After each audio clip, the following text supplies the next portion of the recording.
segala yang ada pada kita hari ini adalah semua milik Allah yang Allah titipkan kepada kita. Termasuk salah satu di antaranya adalah kita bisa hadir di tempat ini juga adalah bagian dari kenikmatan yang luar biasa yang Allah berikan kepada kita. Mudah-mudahan hadirnya kita semua di sini menjadi bagian ibadah yang kemudian selain kita bisa bersilaturahim dengan sesama, menjadikan kita semakin dekat dengan Allah Subhanahu wa taala.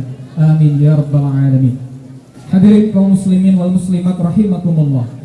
Ketika kita menghadiri dan menyaksikan prosesi pernikahan, maka paling tidak ada nasihat bagi siapapun, bagi yang belum menikah, bagi yang akan menikah, ataupun bagi yang sudah menikah, yang lama kita sudah menikah. Maka semua ini haruslah kita bisa mengingatkan kita semua. Paling tidak ada 5 hal yang disampaikan. Yang pertama adalah bahwa nikah itu merupakan sunnah Rasulullah SAW. Oleh karena itu, kalau kita fahami bahwa nikah merupakan sunnah Rasul, maka hendaklah kita mengikuti petunjuk Rasul dalam melakukan pernikahan. Dan berikutnya ketika membangun rumah tangga, membina rumah tangga, hendaknya juga sesuai atau mengikuti tuntunan Allah dan Rasulnya. Itu adalah hal yang pertama. Kata Nabi SAW, an-nikahu min sunnati, bahwa yang namanya pernikahan itu adalah sunnahku. Faman lam ya'mal bi sunnati, maka barang siapa orang yang tidak mengamalkan sunnahku, dengan sunnahku termasuk diantaranya adalah pernikahan, maka kata Nabi SAW, falaisa minni, maka dia bukanlah golongan atau umatku. Maka dalam lanjutannya Rasulullah sampaikan, watajawwazu, dan hendaklah kalian menikah bagi yang belum menikah. Termasuk tadi misalkan Kori, insyaallah mudah-mudahan segera diberikan motivasi untuk segera menikah kalau memang sudah wajib hukumnya. Bacaan Al-Qur'annya sudah bagus, siap membimbing rumah tangga, mungkin calon istrinya.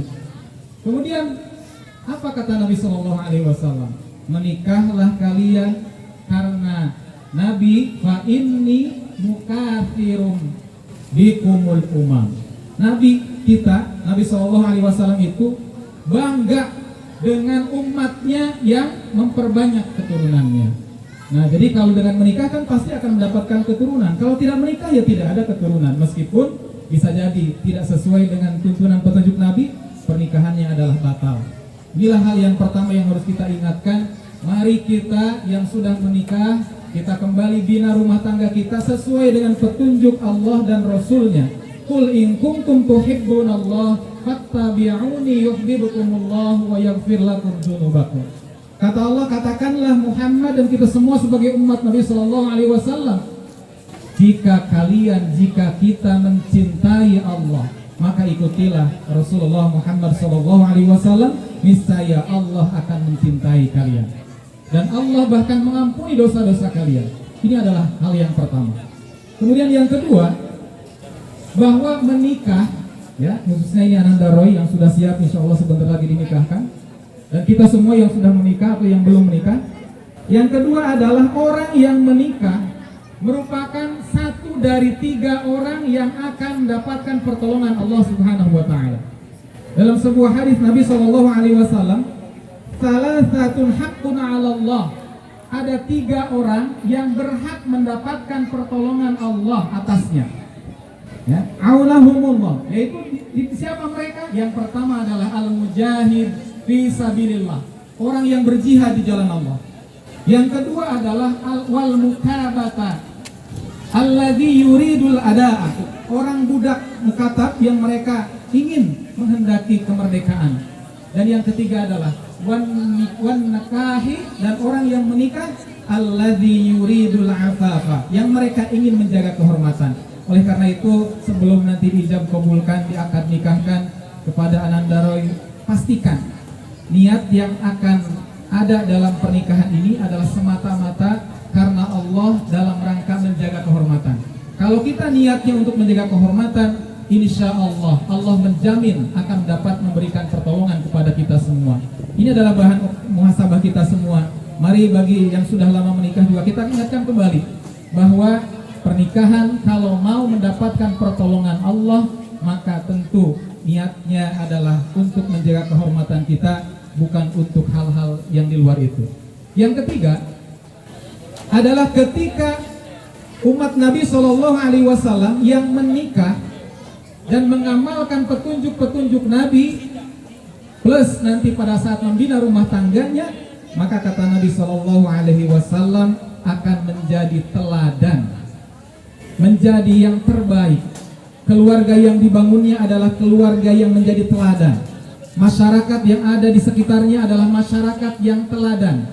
Sebagaimana yang Allah firmankan di dalam Al-Quran surah Ali Imran ayat 110, kuntum khaira ummatin ukhrijat linnas ta'muruna bil ma'rufi wa tanhauna 'anil munkar wa tu'minuna billah. Kita semua dengan menikah mengikuti petunjuk Nabi SAW dalam kehidupan kita akan menjadi umat pilihan. Syaratnya umat pilihan ada dua, Bapak Ibu sekalian. Yang pertama adalah senantiasa melakukan amar ma'ruf nahi munkar, selalu menyuruh, memerintahkan kepada hal-hal yang ma'ruf dan menjauhi untuk meninggalkan hal-hal yang munkar. Maka ma'ruf yang tertinggi adalah tauhid kepada Allah. Kebaikan yang paling tinggi adalah ketika kita mampu mentauhidkan Allah Subhanahu wa taala. Dan kemudian kemunkaran yang paling buruk adalah syirik kepada Allah. Sehingga bagi kita yang sudah menikah, pastikan kembali dalam rumah tangga kita tidak melakukan hal-hal yang menjadikan kita tidak bertauhid, yang menjadikan kita melakukan syirik kepada Allah. Karena yang dicontohkan oleh Luqmanul Hakim kepada kita ketika seorang ayah memberikan nasihat kepada anaknya, ya bunayya la tusyrik billah inna syirka la zulmun adzim. Wahai anak-anakku, maka ini menjadi sebuah pesan penting buat Ananda Roy yang sebentar lagi ketika menjadi seorang kepala keluarga, Allah berikan keturunan ataupun anak, maka hendaklah ini dipastikan keluarganya terbebas dari kesyirikan dan senantiasa mentauhidkan Allah Subhanahu wa taala. Karena ini adalah hal yang pokok. Dan kemudian amar ma'ruf nahi munkar yang lain di dalam keluarga itu banyak. Paling tidak di antaranya ketika sebagai kepala keluarga pada saat melihat anaknya, istrinya yang kemudian misalkan makannya tidak membaca basmalah, makannya dengan tangan kiri, ingatkan oleh kita. Inilah amar ma'ruf kita. Perintahkan untuk melakukan kebaikan-kebaikan, mulai membaca basmalah dalam setiap amalan baik, termasuk ketika mau makan dan minum kita. Kemudian pada saat ada anak yang ada dalam keluarganya, ketika itu melakukan hal-hal yang tidak sesuai dengan petunjuk Nabi SAW, kita pun bertanggung jawab untuk nahi munkar, mencegah ataupun memberikan sebuah peringatan agar mereka tidak melakukan atau meninggalkan hal-hal yang dimurkar, yang dilarang oleh Allah Subhanahu wa taala. Kemudian singkatnya yang keempat, ketika kita dalam rumah tangga, ya khususnya yang akan sebentar lagi melalui bahtera rumah tangga itu, maka yang keempat adalah hendaklah menjaga keluarganya dari pengaruh-pengaruh setan. Rasulullah memberikan petunjuk kepada kita, wala taj'alu buyutakum maqabir, dan janganlah kalian menjadikan rumah-rumahmu seperti kuburan. Ini perhatian buat kita semua, tolong pastikan janganlah kita menjadikan rumah-rumah kita seperti kuburan. Yang mana di dalam hadis ini disampaikan, inna syaitana yanfiru minal baitil ladzi tuqri'a fihi suratul Baqarah. Bahwa kata Nabi, sesungguhnya syaitan itu akan lari tunggang-langgang pergi dari rumah kita ketika di rumah tersebut alladzi tuqrihu fihi suratul Baqarah, dibacakan surah Al-Baqarah. Tentu bukan hanya surah Al-Baqarah, dalam Al-Quran yang terdiri dari 114 surah, inilah yang harus kita bacakan di rumah-rumah kita. Jangan sampai rumah kita seperti kuburan. Karena dalam hadis yang lain Rasulullah sampaikan adalah zainu buyutakum bitilawatil Quran. Hiasilah rumahmu dengan bacaan Al-Quran. Tentu hiasan rumah bukanlah sebagaimana yang mungkin tadi yang sudah dibawa dan tiga antaranya ada dipasang di dindingnya. Bukan itu sesungguhnya. Hiasan rumah yang sejati adalah ketika rumah itu dihiasi dengan bacaan-bacaan Al-Quran, insya Allah rumahnya akan penuh dengan keberkahan. Dan yang terakhir, yang kelima adalah pesan buat kita semua, marilah kita semangati diri kita untuk mempunyai rasa iri dalam kebaikan. Artinya adalah ketika kita mempunyai semangat iri dalam kebaikan, bukan urusan dunia, maka akan menjadikan kita berlomba-lomba untuk melakukan ibadah, berlomba-lomba untuk melakukan kebaikan, dan insya Allah disinilah yang menjadikan penting kita untuk berfastabiqul khairat. Dalam sebuah hadis yang diriwayatkan oleh Abu Dzar Al-Ghifari radhiyallahu anhu, beliau menyampaikan, ada seorang sahabat yang bertanya kepada Nabi SAW, wahai Nabi, ada di antara kami yang tidak punya kemampuan seperti orang kaya. Orang miskin ini irinya bukan karena hartanya, tapi dia melihat orang kaya yang mana mereka bisa melaksanakan sholat sebagaimana kami sholat. Mereka bisa puasa, kami pun sama seperti mereka bisa puasa. Tetapi mereka bisa mendapatkan pahala dari mereka bersedekah, sedangkan kami tidak bisa.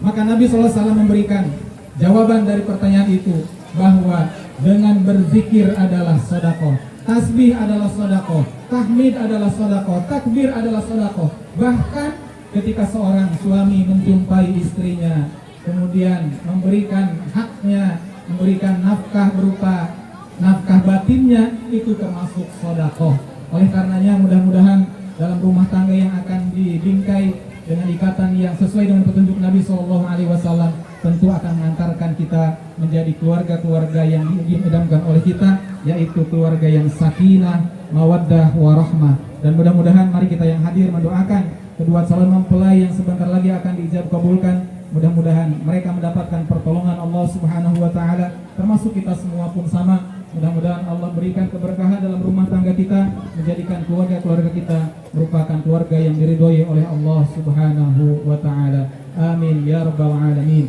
Aqulu qawli hadza wastaghfirullahal azim li wa lakum wa lisairil muslimin wal muslimat fastaghfiruh innahu huwal ghafurur rahim.